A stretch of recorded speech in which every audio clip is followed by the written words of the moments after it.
Welcome into Double Nickel. A couple of weeks ago, we were returning from a trip out to Colorado and Utah. The road back took us right beside Mesa Verde National Park, and so of course I had to pull in and check the place out. And those ruins, they were magnificent, far beyond anything I imagined. I'll share some of those pictures with you during this episode to help you get an idea of what we saw there. There were houses in multiple places. The geography of it was far beyond anything I had imagined when we pulled in.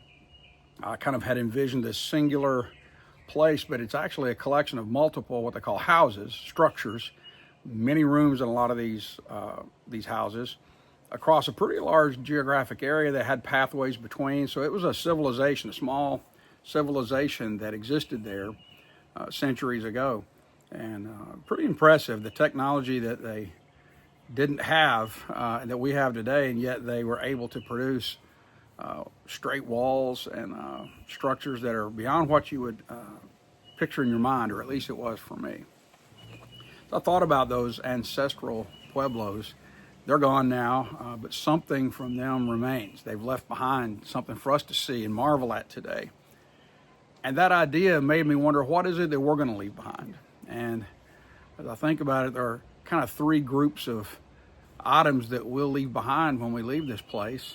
And of course, that brings up the topic of mortality. I don't mean that to be a depressing thing, but time is, of course, a major component of what we talk about here on Double Nickel. We only have so much of it. How are we going to value our time? What are we going to do with it?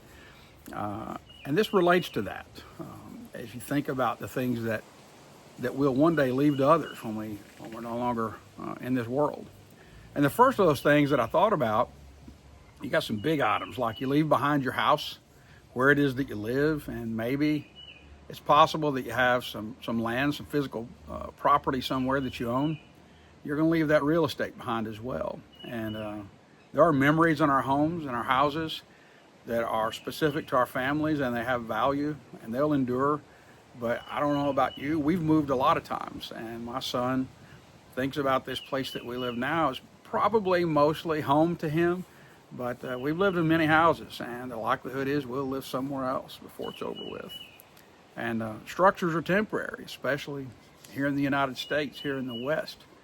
A lot of our houses and buildings, they don't endure for centuries beyond the time they are constructed. It's not like Europe and other places in the world in many cases. I'm certainly not going to leave behind the Biltmore or anything like that. So most of us probably won't. So our houses, as important as they are, as big as they are, really just an asset, and they move around. They get sold, bought and sold, and we move from one to the other. So that house, as permanent as it seems that we live in, it's a temporary item.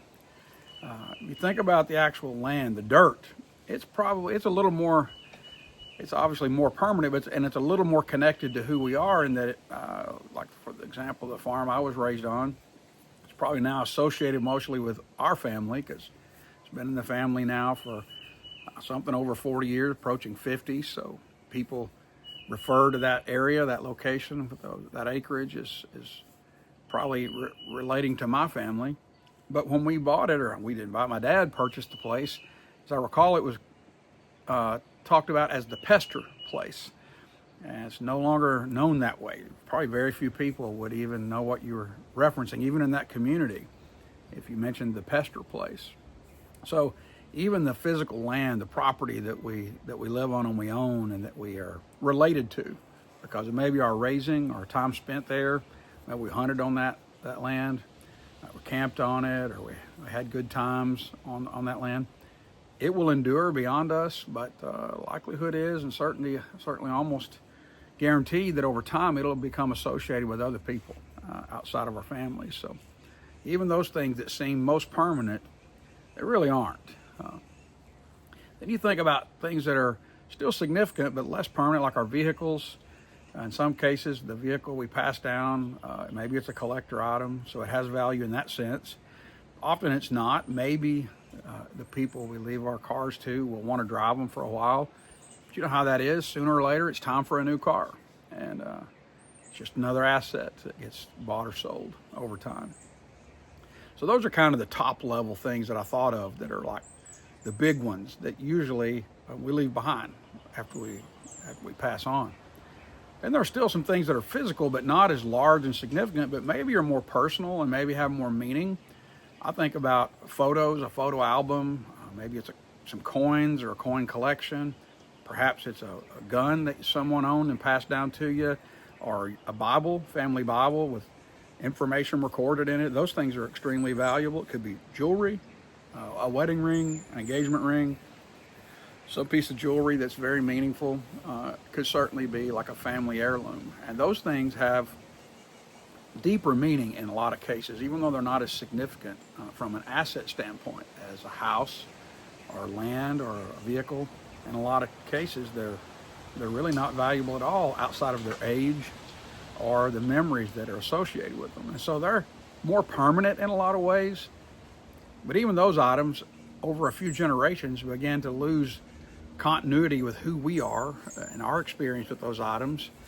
There's a story behind them, maybe, that this was passed down to your grandfather or your grandmother, and then to your parent, and to you, and then you're handing it on to your children and grandchildren and so on. So there's a story behind that item in a lot of cases, but even that has a temporary nature to it, and eventually some of those things just have value because they become old, not because of who once possessed them. So even those most, if you want to think about it, precious physical items eventually are going to lose their value. So the big items, the house, the land, maybe the vehicles, and then into those more personal items that I've described to you, they have varying degrees of value to the people we leave them to, but they're just temporary things. Then the third category of what we leave behind, and I think it's the most important, is we leave behind people. And what I mean by that is we leave behind an impression, so hopefully a positive impression on people. Maybe they have great memories of us. Maybe we've invested in their growth as a person, their knowledge, their wisdom. They have memories of great times we shared together. Those are the things that we leave behind that I think are the most valuable. They have the most lasting impact. I think of us as imprinting on others. When you interact with people, you can't help but, in most cases, imprint either in a positive way or a negative way.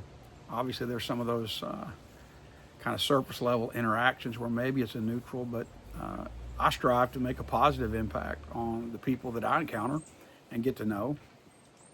From a spiritual standpoint, now that we're talking about mortality, I certainly hope that for me anyway, having Christian faith, that the people that I meet and engage with and develop relationships with through me and through our interactions are led to know more about Jesus. Maybe they can see something about his life in my own and ultimately come to faith in him, as I think that would be the most lasting and most permanent and eternal impact that we could make when we think about legacy. So as you're thinking about your life, it makes me wonder, have you given any thought to what you're going to leave behind? Those pueblos back hundreds of years ago, centuries ago, probably didn't think much about this place that they were building being a location that tourists would come to, that hundreds, 1,000 years later, people like me would drive up and overlook the bluff and look down into these structures and marvel at what was done there. They probably didn't think about that. They probably didn't think about leaving the location at all. There's a lot of debate about what actually caused those people to leave there.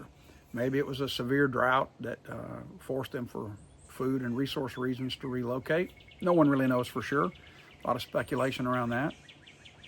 And you would think something that significant, an entire civilization moving, would not be something that was lost, that knowledge. You know that the children were told the story, and their grandchildren were told the story, and it was passed down.